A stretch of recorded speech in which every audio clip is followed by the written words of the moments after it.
Jadi hari ini kita belajar bagaimana menjadi orang yang dapat mengalahkan raksasa. Kita tahu semua kisah Daud melawan raksasa namanya Goliat.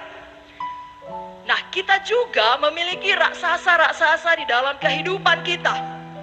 Beberapa di antaranya mungkin tadi datang masih memiliki raksasa ketakutan atau kekurangan, penyakit, kesedihan, keputusasaan, ataupun kegagalan, kemiskinan, atau mungkin raksasa yang berupa orang-orang di atas kita yang menekan kita dalam pekerjaan kita, sehingga karir kita tidak bisa naik. Apapun raksasa dalam kehidupan kita, di dalam nama Yesus kita dapat mengalahkannya.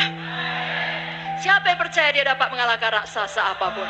Siapa percaya dia dapat mengalahkan Goliat? Kita lihat ciri-ciri Daud mengalahkan Goliat supaya kita juga memilikinya.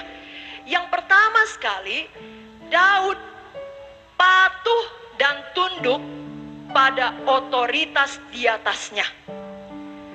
Kita tahu Daud sudah diurapi jadi raja.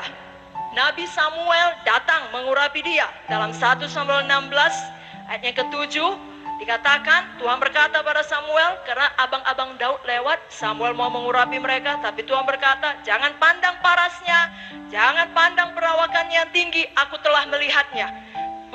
Aku telah menolaknya. Bukan yang dilihat manusia, yang dilihat Allah. Manusia melihat apa yang di depan mata, tapi Tuhan melihat hati. Kemudian datang Daud, apa kata Tuhan? Bangkitlah, urapilah dia, sebab inilah dia. Lalu Samuel mengambil tabung tanduk yang berisi minyak, mengurapi Daud di tengah-tengah saudaranya. Dan sejak hari itu dan seterusnya, berkuasalah roh Tuhan atas Daud.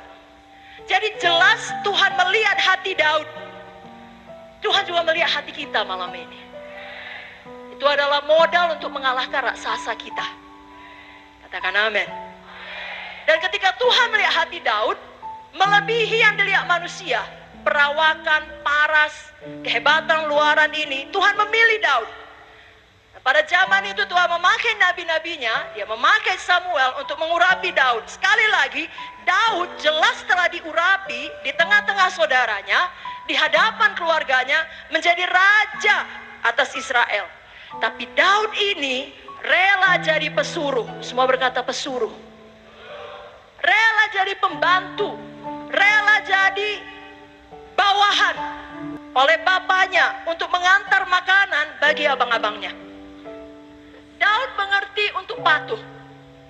Saudara, kalau mau mengalahkan raksasa dalam kehidupan kita, ciri pertama yang harus kita miliki, kita harus mengerti, mau untuk patuh dan tunduk pada otoritas rohani yang ditetapkan Tuhan di atas kita. Dan di atas segalanya, otoritas rohani tertinggi adalah ini, firman Tuhan. Matius 24 ayat 35 jelas berkata, langit dan bumi akan berlalu, tapi firman Tuhan, perkataan Tuhan tidak akan bisa berlalu. Tuhan tidak dapat memberkati pelayanan kita, pekerjaan kita, rumah tangga kita, bahkan kesehatan kita, kalau kita tidak tahu untuk hormat dan tunduk, atau patuh atau taat, sama itu, kepada orang tua kita, otoritas di atas kita. Karena Tuhan tidak dapat melanggar firman-Nya. Berkat turun ketika ada rasa hormat dan taat. Saya bacakan Efesus 6 ayat 1-3.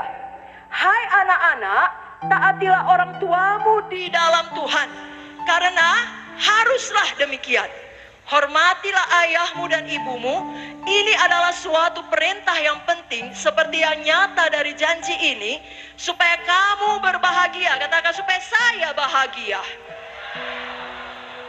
Dan panjang umurmu di bumi. Katakan, supaya saya panjang umur.